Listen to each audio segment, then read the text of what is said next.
With our score this year for Modern Warfare 3, it was important for us to stay faithful to Modern Warfare 1 and Modern Warfare 2, but we wanted to also evolve it. We wanted to work with a composer who can incorporate themes that were already established, but take it to a new place, take it to a world that we were creating for Modern Warfare 3.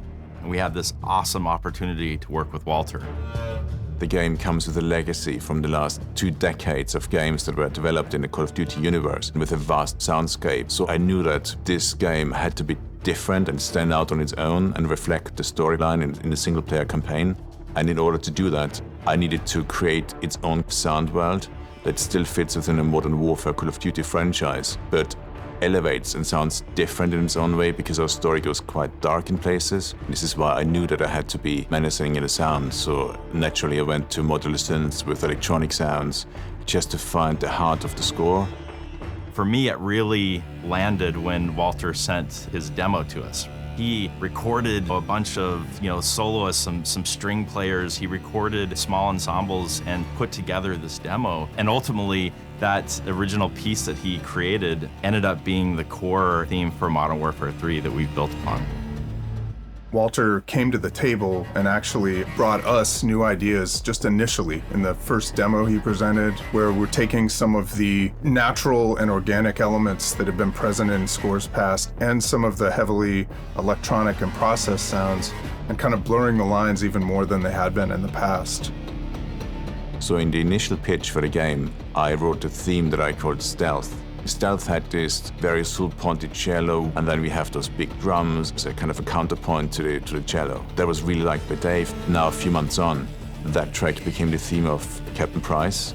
So whenever we see Price, it's connected to actually what I'd written in the initial stage of this process.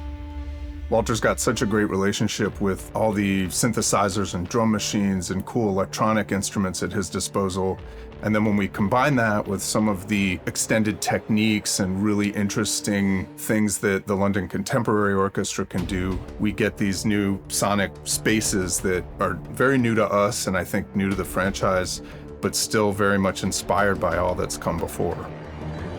Call of Duty Modern Warfare 3 has a really specific challenge in that we have these new open combat missions. Implementing music in an open combat mission where a player can do whatever they want to do, it means that we can never predict what they're going to do and have to have the music play the role as a storyteller, still identify what the player is doing and react to the world, but it has to be able to do that systematically. We can't do it in the same way that we would have done it in one of our more traditional linear campaign levels.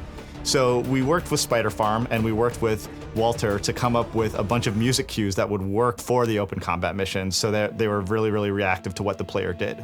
So if the player is in stealth, the music system will detect that to play stealth music to tell the player, hey, nobody's found you yet, you can go about this in a quiet way and accomplish your goal that way. But if you are discovered by an enemy, or if you decide to go in guns blazing because that's your style of gameplay, music will react to that as well and bump up intensity level to something that is more reflective of you being in combat.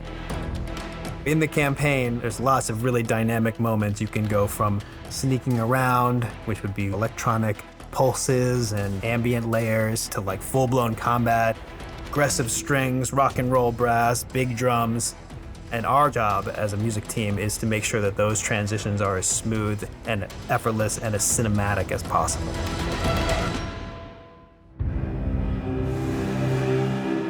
Makarov is an incredibly important villain to the franchise, and it really takes the team in Modern Warfare 3 to a darker place. And so the score is helping to communicate that emotional journey. Makarov is the big antagonist. As you would expect, he needs a very dark and sinister theme that underlines the unexpectancy that this character brings with him. And that gave us a great opportunity to explore Makarov from a sinister electronic background. That was quite a big moment for us as a team to establish the theme of Makarov.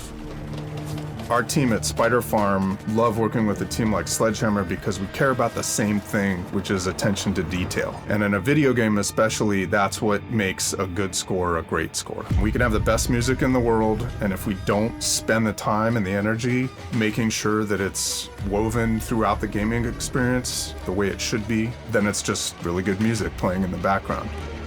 So at the end of the day, we go through all this effort, not only because we're passionate about it and we love it, but the most important thing to us is that the player has an awesome immersive experience. We want you to feel badass at certain times and we want you to feel terrified at other times. And so we go to all this trouble, we build all this fancy tech to make sure that the player has a truly cinematic experience.